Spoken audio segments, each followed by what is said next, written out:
La dépression, c'est une maladie mentale qui affecte le comportement, la pensée, les émotions et l'attitude de toute une personne pendant une très longue durée.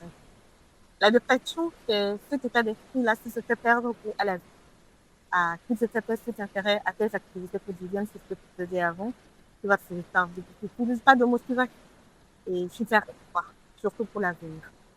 La dépression, on n'en parle pas assez souvent. Et quand quelqu'un en parle ou quelqu'un est dépressif, on sait que la personne est triste ou juste une émotion passagère. Non, pas du tout. C'est une maladie qui dure très longtemps. La personne qui en a qui s'enferme dans leur chambre, ils ne sortent pas, vous n'avez chez de leur nouvelle, ils sont petits. Il y en a qui perdent goût à la vie. Et c'est une maladie qui détruit, qui détruit. Et ça, c'est très dangereux. Et je pense que on doit en parler très souvent pour que quand même ça que ce ne soit pas une maladie. On a l'habitude de dire que c'est les blancs qui ont créé des maladies comme ça, mais non, c'est une maladie réelle et c'est une maladie mentale. Tel que moi j'ai connu, c'est la dépression postpartum. La dépression qui vient quelques semaines ou quelques mois après l'accouchement. Déjà, à la femme avec l'accouchement, il y a le changement de corps, des hormones et tout.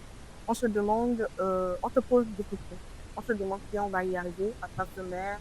C'est vrai, on se prépare quand même avant d'avoir un enfant, mais devant l'enfant, on se demande si on va y arriver, si nous serons bonnes mères. Il y a le changement de corps qu'on n'arrive pas à accepter déjà. Et tout le monde est concentré sur le bébé. Et on oublie, nous, les femmes. La femme, après la, euh, ça ne va pas. On souffre et on n'en parle pas. Il y a le bébé à gérer, la maison, et la famille, le service, et nous-mêmes à gérer.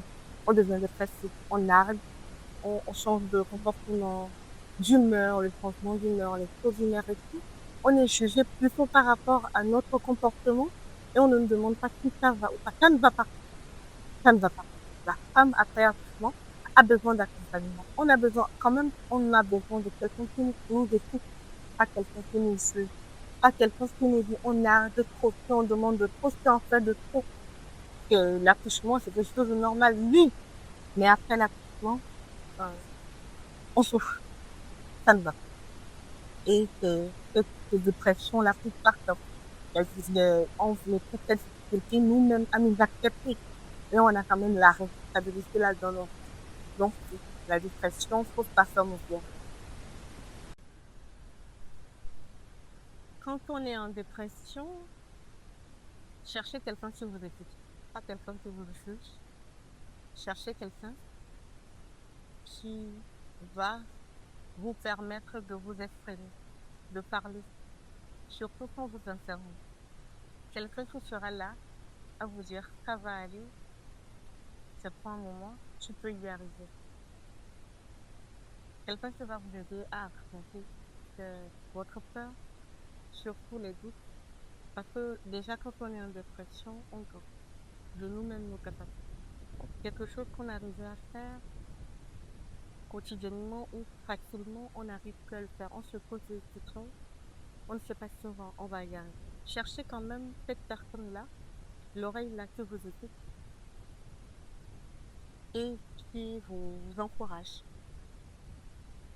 C'est très important.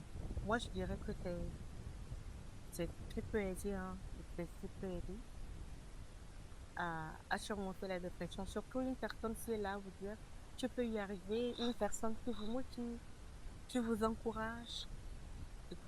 Voilà.